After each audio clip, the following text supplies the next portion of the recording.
Hey, good morning, Trondheim friends, and welcome to this week's episode of Patio Ponderings. I'm so glad you decided to join me out here in the prayer garden at Trondheim Lutheran Church. And I am sitting by these beautiful purple flowers. Very, very nice place to be on this more summer morning, and it promises to be a very warm day.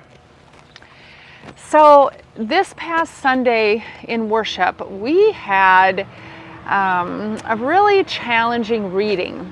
We finished up our series on the book of Romans with the last half of chapter 12.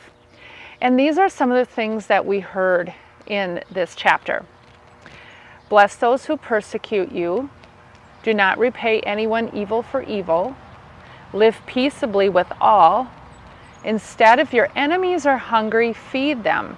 If they are thirsty, give them something to drink. Now, so much of this goes against our human nature. I mean, we want to get back at people who hurt us, right? That seems almost instinctual. And yet we are called to a different way of living. And this is not something Paul is pulling out of thin air. This comes directly from Jesus' teaching. We read in Matthew chapter 5 to love your enemies and pray for those who persecute you. Now, in some discussions that I've had with you this week, we're struggling a little bit with this, and I totally get it. I struggle with it. How do we, in all practicality, even begin to live this kind of life? And so that's what I've been thinking about. And so I'm going back to the basics and thinking about what is an enemy, who are my enemies. The definition of an enemy is somebody who has hatred for another or actively fosters that hatred. It's somebody who actively engages in harmful actions toward another person.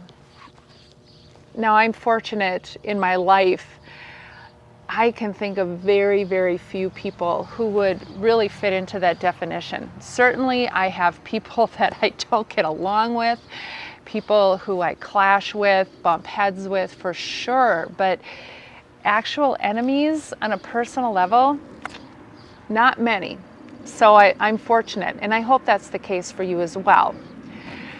I think, though, on a cultural level, something very different has happened in our modern day American culture. We have become very polarized, and we have been actively engaging in harmful activities to those who are different than we are. We have sliced and diced and categorized ourselves in so many ways, assigned labels to each other, and are not behaving well toward each other at all. And we've seen this politically for sure, racially, absolutely, religiously. And one of the most pronounced recent examples is around sexual orientation and gender identity. In so many of these categories, hate crimes and violence are on the rise.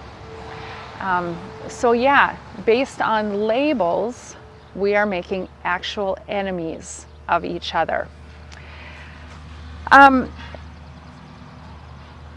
So what do we do?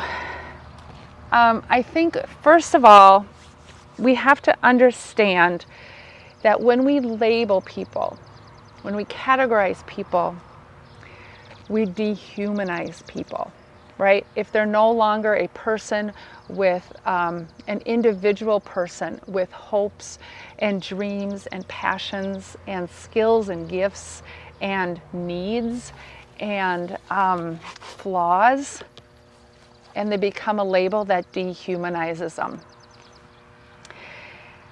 And I think that's the key to beginning to living in love with our enemies, is we have to recognize the humanity in each other. We have to recognize that as humans, we have much more in common than we do that divides us. And to do that, we have to get to know each other on a human level again. We have to be in relationship with each other, or at the very least, we have to know each other's stories. We have to understand that we all have an individual story.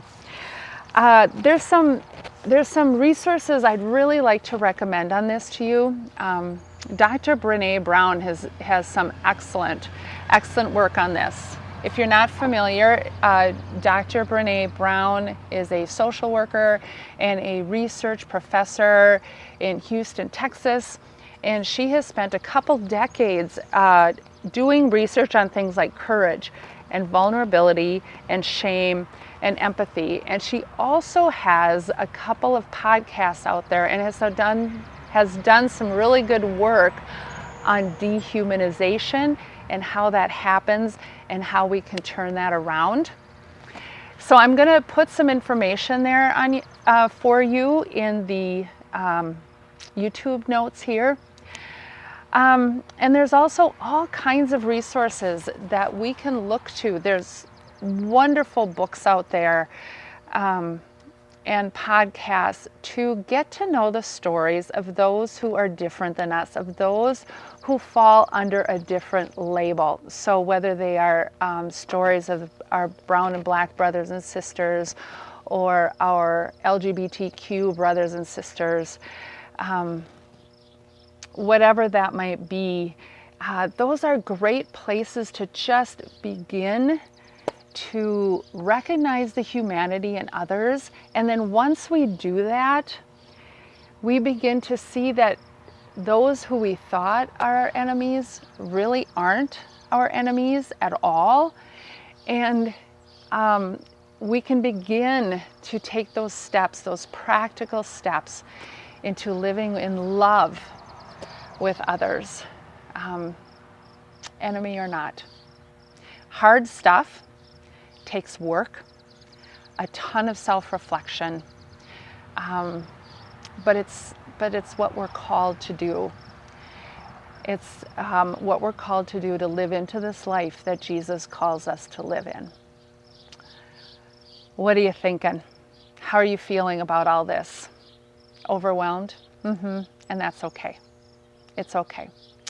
So as always, I'd love to hear what you have to say. We've already had some really good conversations. Let's keep the discussion going and have a wonderful day. Stay cool, and we'll see you Sunday. Bye.